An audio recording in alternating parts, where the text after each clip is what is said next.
have an email question that's come in, and this one is for Ricky. Can Ms. Schuler address how to deal with needs the family identifies that may not be so directly relevant to the reason for custody?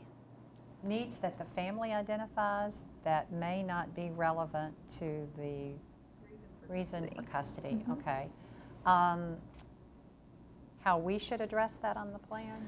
I think an example might be that we have a parent who says, you know, I really want to get my high school diploma. Okay. It's important to me, and I think that's going to help me.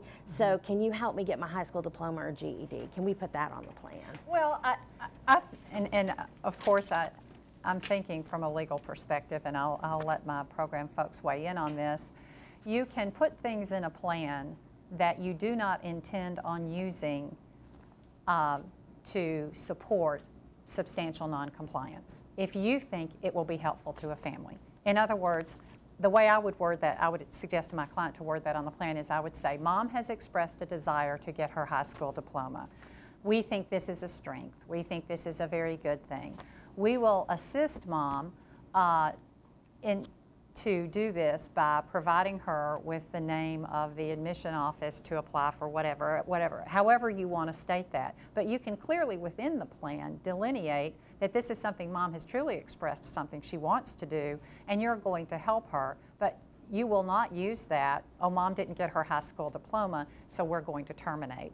Now, let's juxtapose that against, again, what I think are old practices that we don't engage in anymore, because it begs the issue. We don't terminate on parents because they didn't get their GED. And I think that there was a time, or there might have been an old practice, where we required, or someone required, the mom to get a GED to get her children back. Well, we all know that is not what we do.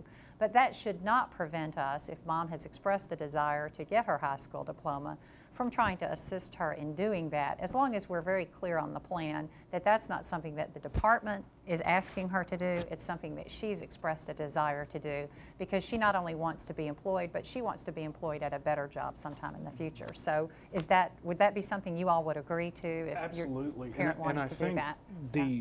The best part about that is really the engagement. Yes. And the way that you can talk to the mother and say, you know, it really is a big strength that you want to do this, and we as a department want to help you out to do that. I mean, the recognition of strengths within someone is huge.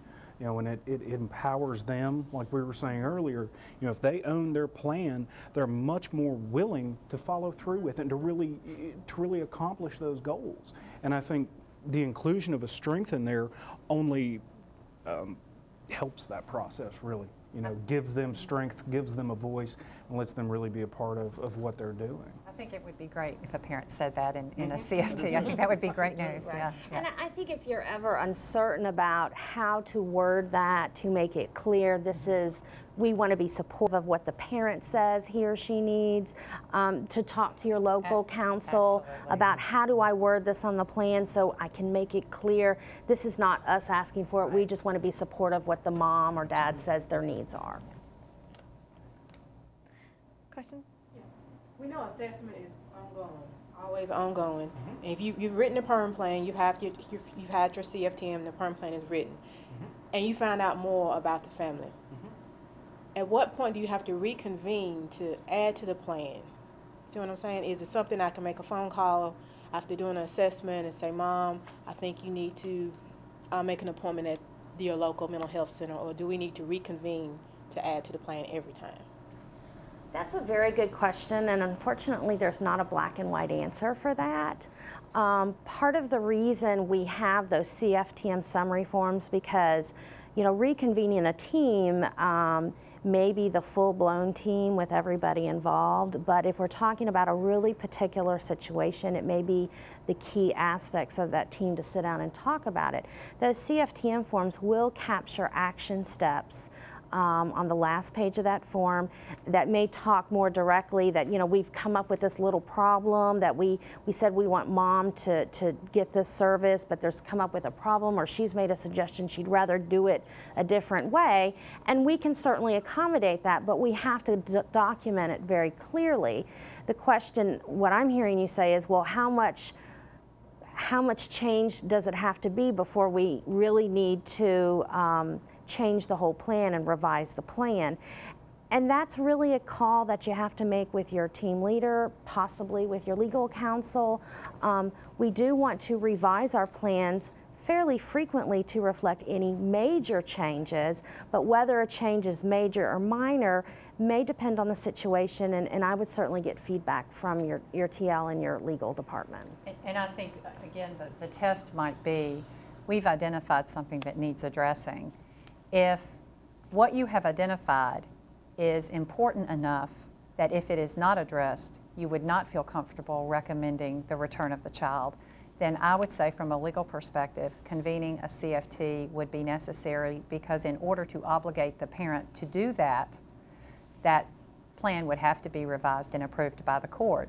But if it is a minor change, just something that you really want to tweak or something that would be good to do, for instance, maybe after the plan was ratified, mom said she wanted to get a diploma or something like that, then that is certainly something that would not require a court ratification, because you don't ever intend on using that to not recommend return of the child if the mom doesn't complete it. But Lisa probably hit on the most important point, which is if you have any doubts about it, we're very fortunate we have lawyers in all of the counties and all of our regions. Feel free to contact your DCS legal division, because they will be able to assist you through that process. But if it is if it's something that is important, chances are you may very well have to reconvene the team and submit an amended plan.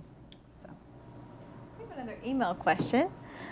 What assessments should be included on the family functional assessment? Well, the simple answer is all of them. The long answer is the department uses two different types of assessment tools. One being quantitative, which is numerics or numbers driven, that really do help you make a good point-in-time decision, such as your STM safety assessment or your CAMs. We also use a qualitative assessment, and the department actually only uses one type of qualitative assessment, and it's the family functional assessment. The other key point to this is you also have to include private assessments. Just because it's not a DCS assessment, such as CANS or SDM or the YLS, anytime there's a psychological eval or a psych ed or a psychosexual, or someone goes for a mental health evaluation or a med eval, those are all very pertinent to include within the FFA. Now again, I want to go back to explain a little bit more of the difference between the two types of tools. A quantitative assessment is great for making a point-in-time decision. Is this child safe? Is this child not safe? Or what placement does this child need right now? While it does a great job at helping us make decisions, it doesn't necessarily give us a wealth of information or a lot of detail as to why we're making a certain decision. That's why we have to use it in counterpart with the FFA, or the Family Functional Assessment, to provide that rich narrative detail. I may have a couple check boxes of alcohol and drugs or domestic violence, which will help me make a decision. But until I actually see the narrative as to why I documented my assessment the way I did within the context of the FFA, you really don't have a total assessment. And one other point I want to make is your assessment is a process that takes place all the time. We have assessment tools to help us organize the information and keep it in a similar manner for all folks to understand. That really is the purpose of these tools. So again, the short answer, just include everything in the FFA. And if you look back to the FFA guide, that'll help you understand where you might want to include some of those private assessments and other DCS assessments where the information from them might fit within the context of the FFA.